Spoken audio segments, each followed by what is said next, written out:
can always tell when a streak's going to come to an end. You win a couple of games, you probably shouldn't. There are teams out there that could use that quality of playoff goaltending. All right, Ray, you ready to do this? Yep, let's go.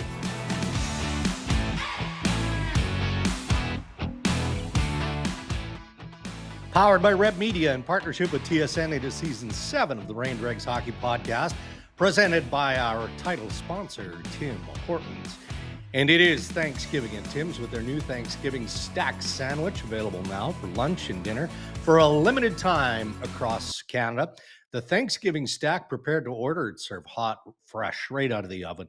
Features delicious, thick slices of seasoned 100% Canadian carved turkey breast, home-style stuffing, cranberry sauce made with 100% real cranberries. You've got crispy onions if you like them, and I do. Mayonnaise, why not? Delicious condiment. All served on a potato toasted bun, which is also very delicious. You know my routine, Raymond. I drive through the drive-through Tuesdays and Thursdays. Well, normally Tuesdays and Thursdays. Sometimes there's a Monday and a Wednesday rolled in there en route. Oh boy, what a decision for you to make. Tuesday, but Wednesday, it's routine driven, right? We always have, everybody has a bit of a routine. Well, So I'll go through the drive-through, and as I've talked about many, many times, I'll get the medium coffee, normally black, sometimes just with milk, just depending on how I feel. However, I'm challenged. I'm not going to lie. I haven't had the Thanksgiving Stack yet, but you get to the order window, and the picture of the Thanksgiving Stack, wow. I'm going to order one for next week. I'm going to bring it on the show. I'm going to show you this big, massive sandwich. well, I'd like to see the thing show up. I'd like to. You talk a lot about it. You talk a big Drager. Stop by and pick it up. There you go. Yeah. Yes. How have things been? Good week so far since we last visited Tuesday. Yeah. I am dealing with a little bit of an issue here at home. I don't know if you've ever had a flood in your house. Like a full-on flood, like water, basement, that kind of stuff. That's that thing, yeah. And so we're dealing with that, and I'm pretty patient. So good one. We're really sludging along here, and I've just about had enough of that. So I'm actually looking forward to my first flight because I don't have to look at anything. You'll be gone for a couple of days, and hopefully a lot of work gets done in that period, and you can see the progress. What I'm hoping for. Yeah. Not to belabor or rip the scab off here, but like, where did the water originate? I mean, did it come through a window, a crack in the foundation? Like, how did this happen? Pumps failed. Oh. We live on the side of a mountain, right? In Vancouver. Like, we live in North Vancouver. That's where it's on a mountain. And those pumps are pretty vital, and really good luck. When you find out your pumps don't work when you need them. And so I got new pumps. I got that going for me. So I can already envision this. You haven't ran this by the boss yet, but I can envision we'll be looking back in like August, September. The new season will be upon us, season 8. And all of a sudden we'll see something on Instagram or social media. Hi, I'm Ray Ferraro for Billy Bob's Pump Company. Don't be a dummy like me. Check your pumps every few months. Well, so they said to me, when's the last time you had these serviced or looked at them? I'm like, I didn't know you needed to have them. I didn't know. How was I supposed But that's a hell of a PSA, my friend, because as you're saying this, I'm like, I don't remember where I tested that. So everybody listening to Ray and Dregs, just go test them out on YouTube. Test your damn pumps. Avoid the rain cam you're dealing with. All right, we've got Adam Foote, the head coach of the Vancouver Canucks, joining us in this episode. So he'll be around the corner, but let's try and get some headlines through first. Brought to you by the Canadian Brew House, the ultimate place to be for sports. Toronto Blue Jays stumbling and bumbling right now, but still a decent watch, especially if you're a Red Sox fan like Ray is. The NFL, UFC, NHL, every big game is there right front and center. 48 locations nationwide. Don't just watch it. Just go to the Canadian Brew House and experience it. See the full list of locations at the CanadianBrewHouse.com. All right.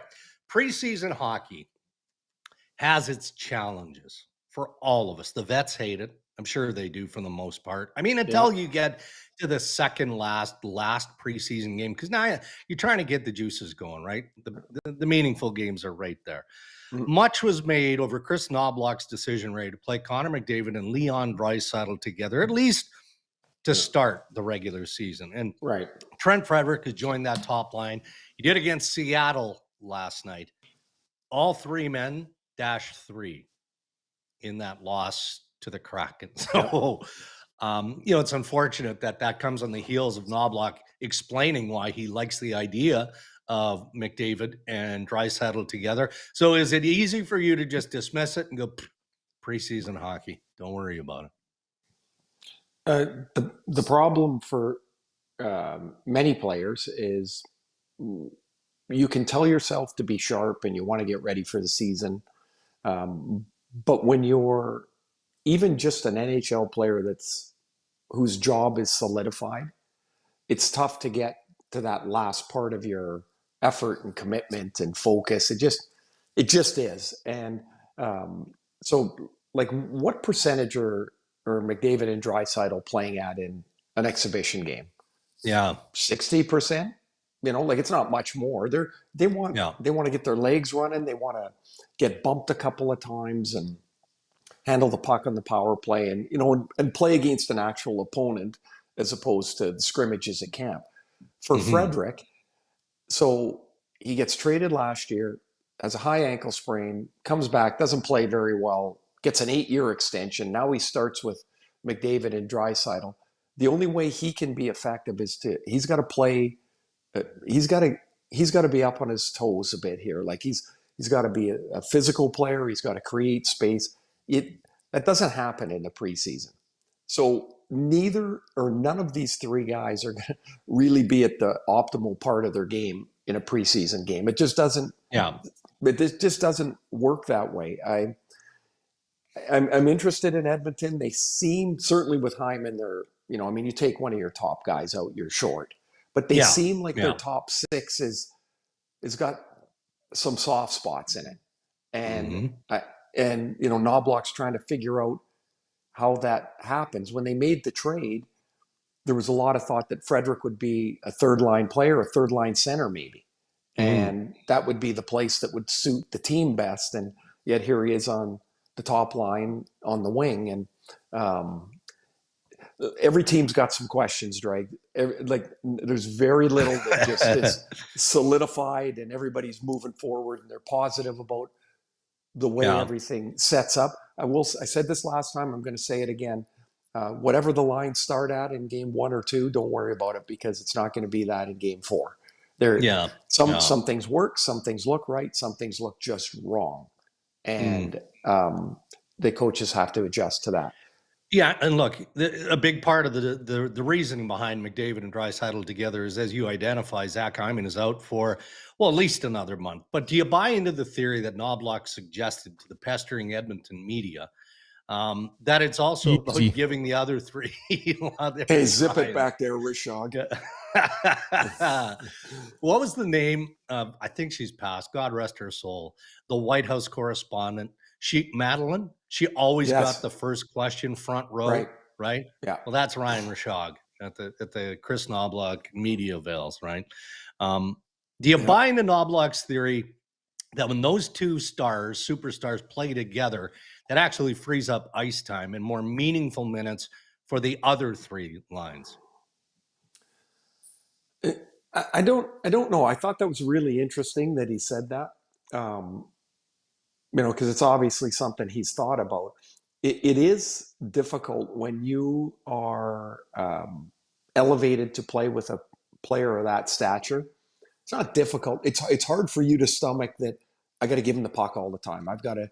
Everything I do is about playing with that player, and for some guys it's really hard. So maybe it's better if you, for spurts of time, you keep the 2 big boys together and everybody else gets their own line. The key to all of this, every time that McDavid and Draisaitl go together, is Nugent Hopkins. Because if he can't center the back end of that top 6, then it clearly cannot work. And so there's there's a trickle down certainly that happens immediately when Draisaitl and McDavid aren't together. Yeah. I touched on this on Insider Trading on Tuesday night. There hasn't been an offer to extend Chris Knoblauch. And same with Ryan Huska, by the way, in Calgary. Different worlds. All due respect to Huska. Different worlds here. And maybe it's formality, but he's surprised that Knoblauch hasn't been extended going into the year? Or is it more because of they got bigger fish to fry, figuring out the McDavid extension, et cetera? See, I never buy that, because you mean the management has one phone in their office and they can only be engaged and it's 24 hours of McDavid? It's not. Chris doesn't ever seem to me like he gets too rattled by too much, like he just kind of moves along and, I don't know how I guess he could be more successful by winning a Stanley Cup, but he's been in the finals twice. He's been a head coach twice. I would suspect that that's an extension that gets done. I guess I don't know if I'm surprised at all. The lame duck coach thing, I think that really matters in some cases, particularly if there's been some ups and downs to things. But it doesn't feel like it's the same thing in Edmonton. Yeah. It really doesn't. I guess internally things could always be different, but it feels like that's a contract that will get done. Yeah, agreed. Deservedly so. All right, Adam Foote joining us shortly to discuss his views on the Vancouver Canucks as he wades into his rookie year as the Canucks head coach. Hey, have you heard or seen anything around the club to this point, Ray, that indicates, I don't know, different style, different approach, maybe even a shift in philosophy, or should Canuck fans just assume or expect that they'll see more of what they saw in Rick Tocchet out of Adam Foote? Well, it appears like they're going to try and have a little more flow. Talk really wanted to, if you remember back to this year or this time last year, he really wanted to, to stretch the ice a little bit more. He talked about these certain points on the ice that players had to get to. They wanted to extend their breakouts to play more of a rush game in essence, without really rushing the puck, basically. Other than Quinn Hughes, you get it, you hit these points on the ice, you move the puck, extend the defense, and now you chip and you're in the other zone. Foote it appears, wants his D up the ice, wants them to join the rush more frequently. It feels like a little bit more attack oriented. Now it's early, but one guy that looks like this is tailor made for is Victor Mancini. Nice. He scored in both games. He came in the Ranger trade last year. He was kind of like a key piece rise. too, by the way, right? Yeah. That was a key piece. Yeah. They wanted him in there, and here's the thing. So that I look like a player like Mancini, in Edmonton, it's immediate because McDavid's in the last year of his contract. Quinn Hughes has 2 years left in his contract, but it starts to become, a question as to when you look into the future of the team. And this is where a guy like Mancini becomes really important. So, excellent point. If you get to a point where they can't sign or Quinn Hughes won't sign, if they get to that point a year down the road, you're going to need all these young defensemen. It seems like they're overloaded right now, but you will need all of them. And so trying to gauge where the thing is going to go with Quinn is priority one. But Victor Mancini keeps pushing himself up the chart. Tom Verlander looked really good, their first round pick of a couple of years ago. He looked really good last night. But it's early and you're playing against not an NHL lineup. They certainly have, they call him DPD out here, Elias Pettersson. He's good. That guy's he's a legit NHL player. He's ready now. They have a young guy, Kirill Kudratsev, who nobody will know about. He's a 7th round pick. He's good. They've got young D, and they don't have enough spots. The problem is you can't really do much because you've got the elephant of whatever's going to happen with Quinn down the road. Yeah, and you've addressed it, so I don't think that we have to do a deep dive on it. But the future of Quinn Hughes at times is going to take control of the headlines, if not dominate the coverage, even though, as you've illustrated, the Canucks are aware there are other players pushing, and he's got 2 years. So it does feel a little bit early to continue to have that conversation. Because the reason, of course, it's early is even if Quinn wanted to sign, he can't. So No. there's nothing there's nothing there. It's a nothing burger. It does, it does stretch out into the view of the future, but there again, you can't do anything about it. You just have to play, and he's certainly not going to say anything about it. That's not his style. And again, unless he's saying, "Hey, I need to go," there's nothing to do. All right, Ray, let's shift over to the East as we wrap up the Canadian Brewhouse headlines here. We haven't really spent a whole lot of time in the 3 episodes early this season on the Ottawa Senators. And I did the preseason game on Tuesday, largely the Toronto Maple Leafs lineup, less so for the Ottawa Senators. And again, you don't read too much into preseason hockey, but the gap in Ontario has undoubtedly shrunk between the Leafs and the Ottawa Senators. And, maybe because of experience, Toronto in the end of it all edges them out at the end of the season. We'll see how it plays out. But I think Steve Staios, Travis Green, they've done some nice work here because this Sens lineup defensively up the middle of the ice. Maybe you want to put a question mark beside goaltending, but for the most part, it certainly looks like a playoff worthy roster. It does. They made really big strides under Travis Green last year, his first year there. They cut their goals against by 47. And that is that's been a trademark of Travis's teams. But that's a big number to cut off. So you're not going to be able to cut that off again. That big a number. So how can you score a little more? Does a full year of Dylan Cousins help? Does that give them a little more energy, a little more balance? Because they didn't get much from Josh Norris because he was hurt and all that stuff last year. So if the Sens find a few more goals, I think they can be a dangerous team. They've got that young hunger to their lineup. And that I think that matters a lot. They didn't make a lot of change, but I do think that this is a playoff team.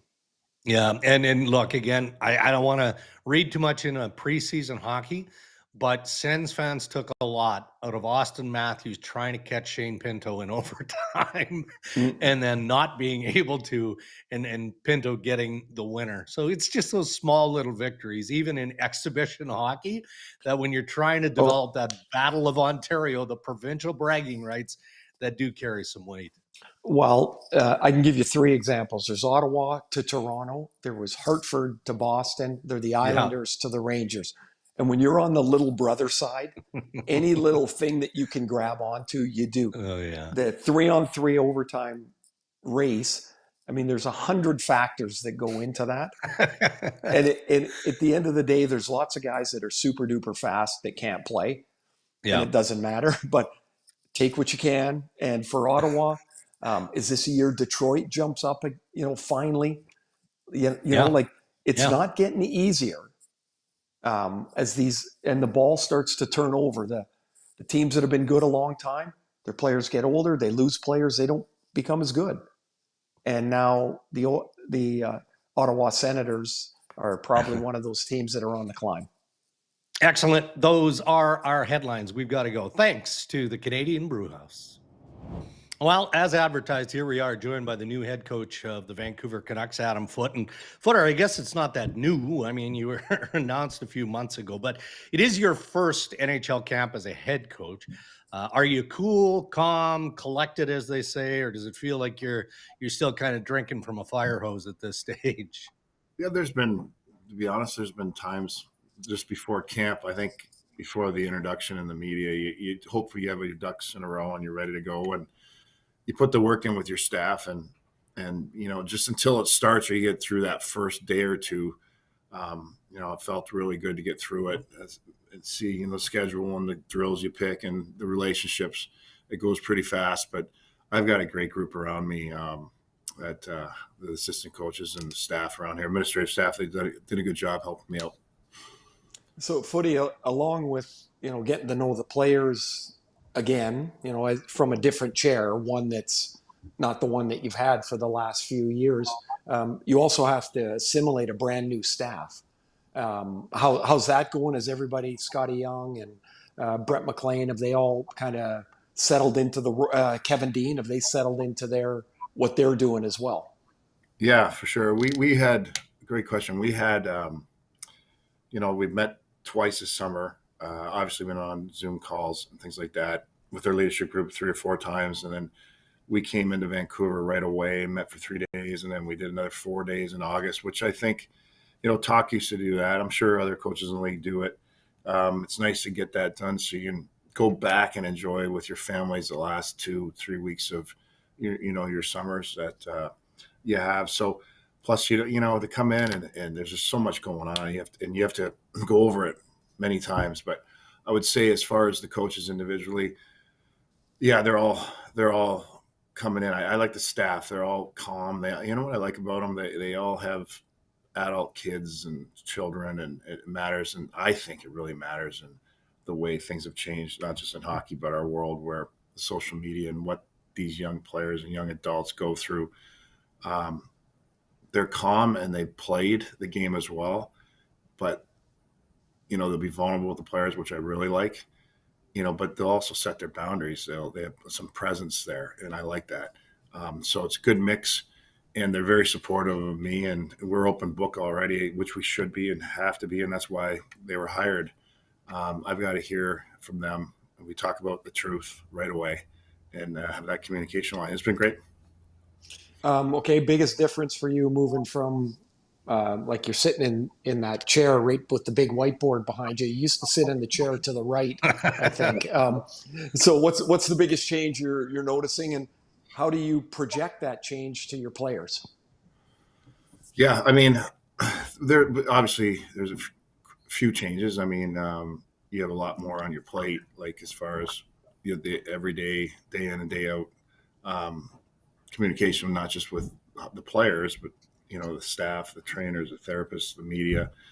Things pop up, so you want to make sure you're organized and you have it in order, because things can change really quick, right?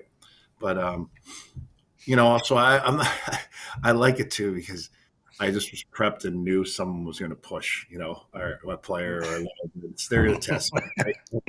And I loved it. I'm not going to tell you what. It's nothing big or anything like that, but just so that we do. I think it's pretty funny, and I'm getting a kick out of it. Look, I mean, you had a great relationship with Rick Tocchet, and you will lifelong. That's not going to change because you're now with different organizations. But would you steal certain things from him that you learn shoulder to shoulder, and maybe from the cast of coaches, Adam, that you played with throughout your many years in the National Hockey League? Yeah, for sure. Obviously I wouldn't be here without him. I mean, I decided to go be with my kids when I retired, right out of the gate, and not jump back into it. I did little things just to see if I can just, follow the league and be involved with player development, different coaching paths, things like that. But, he took a chance at my age when he did it to be an assistant, and he taught me a lot. Every day he was a great teacher, and his knowledge of the game, he was on his way with this group, and there's things that he had in place that were going to happen this year, or he wanted to change or adjust. We're looking at all of that and using most of it. And, and you're right. Other coaches I find that I've had, every one of them I've had, definitely take something from them. I mean, that's a part of who I am right now, is all those coaches. One thing that is going to be around the team all year, even though nothing can be done about it, is Quinn Hughes and his contract. It's 2 years in advance. How much has been addressed, will be addressed, and then that's it from you guys, or how do you deal with it? I mean, it's such a an amazing player and such an important guy for you. Like, how does it not become something that every day a reporter asks about it, the story gets bigger again? You know, we Quinn and I had, when we met Pettersson and Demko, Quinn and I, Huggy and I spent a good couple hours alone with, you know, it was a real good talk about where he may be now or later. And for me, I honestly think he's going to be a Canuck. I think it's all blown up. I'm not sure how much he wants to play with his brothers or not, and I'm not going to get too deep into it, except I said to him, I'm the type of person, and I think he understands me. Of course, I want him here. I'm just going to coach each day at a time. And I see him here now. I see him here for these 2 years. I see him here in the future. And honestly, if we do what we can do, and he buys into the process, and he's having fun, and we're winning some hockey games, we'll let everything just take care of itself. There's a lot of noise, but unnecessary noise, and I guess it's projected as well from people. And why wouldn't they do it, right? And again, I got to be careful because I'm on a Zoom, and you guys make me feel so comfortable. I'll probably talk too much, but we wily vets here. But he's even in camp, where he comes from the summer to now, like as a captain, with the world of social media. Again, I'll go back to, they have to do those things, go to Vegas and, be involved in more media. And he's still learning as a captain what it takes to be a captain. You're a captain. You've got to be there for your teammates. You've got to answer the tough questions. You've got to face that media. You've got to sell the game. And so I think he's now, the camp's been a few days or over a week. He's starting to feel real comfortable getting his legs, and he's liking what we're doing on the ice. He's having fun. Another key part, of course, with the way things went last year, I think maybe it's lost that you guys were 6 points out of the playoffs, and you lost 14 games after regulation time. So it doesn't really take a lot to see where those points could be made up. A healthy Thatcher Demko would be one, a far healthier team, but you can't go too far without Elias Pettersson and returning to the form that most people expect from him. Where's he at? What do you see from him? And what does the season look like for him? Yeah, I mean, he seems good. He put on some weight. What I like about the weight he put on is he got close to, when you can carry your weight in the NHL, you can get close to 20 pull-ups. That's my belief. And he was right there, which was very impressive. If you're going to gain some weight and you can only push 7 or 8 pull-ups, you might not be able to carry that weight. And I mean, it's different with younger guys, like a 20-year-old that's not developed, but right. That's a key point. And his skate test was better. So, he's happy, he's buzzing. And I think part of it too is it's not what wasn't done last year, the whole deal. And I don't want to keep going back to last year. I think moving forward, I think it was going to be when, players go through something where when you come into the gates like Pettersson did so strong, and then there's a lull, and it was going to be up to him when he wanted to get out of it. And, right. We can sit there and say everything we did last year or the year before or whatever. It's really, and I think he made that decision where he wants to be. He wants to be a leader. He wants to get his game, like you said, back to where it can be. And that's exciting. How he's come in and he's doing what you should do when you're a pro hockey player, where, and it's been his teammates have seen it and they're excited to see it. Yeah. Not to dive back into the history book, but a fresh start is organizational, isn't it? I mean, there were times where everything that you guys had to deal with as players, as a coaching staff, it was exhausting at varying points of last year. So that's now all behind you. And whether it's Pettersson or whomever, the staff, I mean, you guys are just focused on one thing, and that's moving forward as a group again. Yeah, we're moving forward. It was a lot going on, on Talk's plate last year. It was endless compared to the 50 wins the year before, right? And yeah, and like you said, 6 points. I like what Ray said, like, we're gonna, once this camp this weekend, we get a little bit lower numbers. We get those. We'll have 6 practices, 7 practices. We're gonna slice that 3-on-3 up and work on it and try to grab some points there, right? And in Denver last night, he's in a good spot.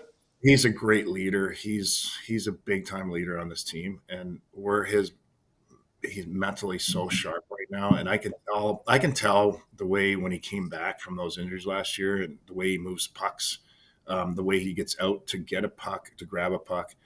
His hands last night, even people probably didn't see it, but they were so good. A couple bypass plays, reading it. And then, there wasn't a lot going on in that game. And then in the second period, there's a few mistakes, which as a coach, you don't want to see, but it was nice to see that Demmer just was a house back there, and he the confidence he showed. So I'm excited, like you said, Ray, a healthy Demmer, and get a start like that. Also is huge. Last one for me, Footy, is you've got as you put your team together, you got this collection of young D, and Victor Mancini scored again last night, and there's been talk you want your D up in the play more, join the rush, and somebody like himself or Tom Willander, who skates so well, they looked really comfortable. Like, are you happy where your young guys are? There's also Kudratsev and, of course, DPD, and you got a collection of young guys that look like they're pretty good. Yeah, we do. And, we've got, say, 5, right, with Forbes, and we're going to manage in a condensed year. You have Forbes, you have Meisy. We're going to manage their minutes, and if we're healthy with the young guys, we can, with keeping their confidence. Obviously, if one goes way ahead and he's the guy, we'll put him there, right? But we also want, if we're going to rotate or give them time. I think D, you look at in past, like, remember, I always go back to L.I. Frady, how they came in too early, right? He was a specimen. He could skate, he could hit, and just so much on your plate, and it can be overwhelming. And, if the guy's ready, we'll give it to him. But we're also going to manage that. But we also want to manage our vets' minutes in a condensed season.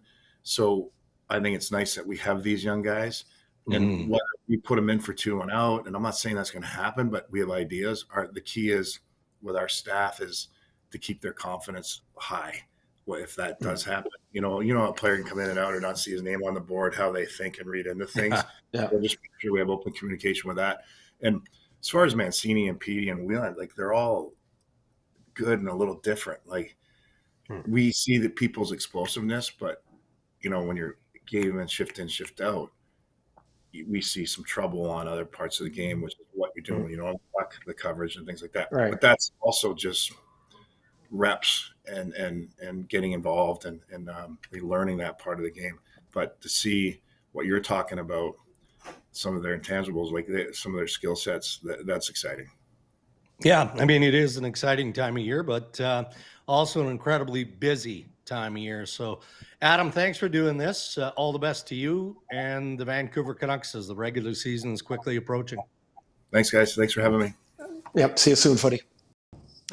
Ray, I mean, Adam Foote looks pretty comfortable, as he should be, right? I mean, the man has been around the game his entire life at the highest level as a player, and has had some success as a coach, not as an NHL head coach. This is new territory, but he kind of pulled the curtain back for us a little bit. And one of the more intriguing things that he talked about was Elias Pettersson and the weight that he put on, the work that he did in the offseason, but how the coach and the staff know that it was time and effort well spent because he can carry his weight. And the description, the explanation of the 20 pull-ups and why that matters, I don't think I've ever heard anyone talk about it that way.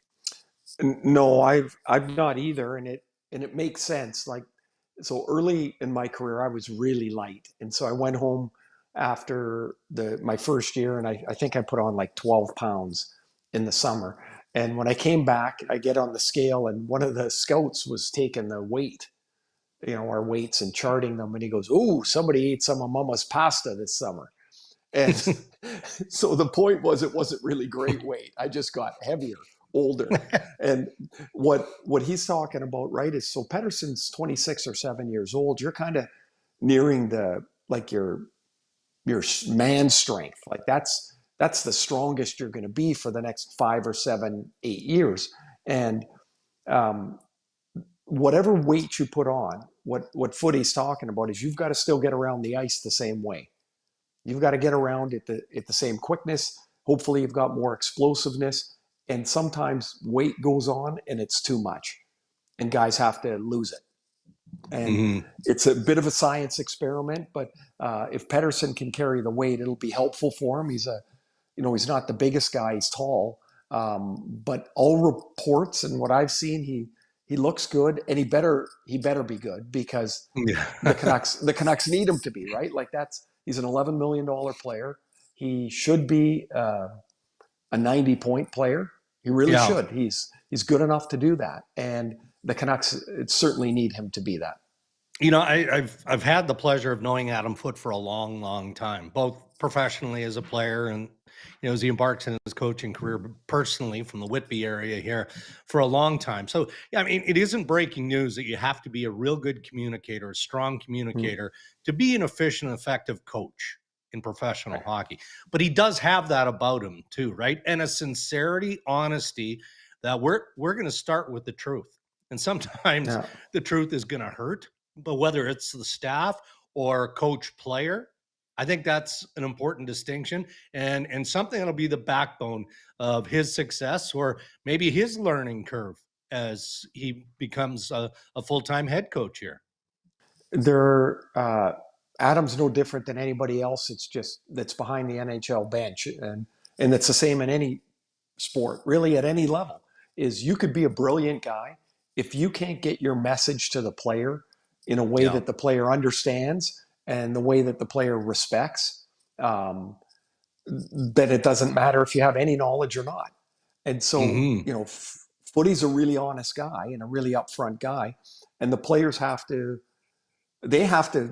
players to the coach to the player, they have to develop that rapport. How are you going to do it? Here's the deal. Players say they love the truth all the time. They're full of crap, because sometimes when they get the truth, a lot of guys can't. It's like the old Jack Nicholson scene. You want the truth, you can't handle the truth. So you walk in there. If you walk into a coach's office and say, "How come I'm not playing more?" you better be ready for the answer. And in some cases, guys aren't.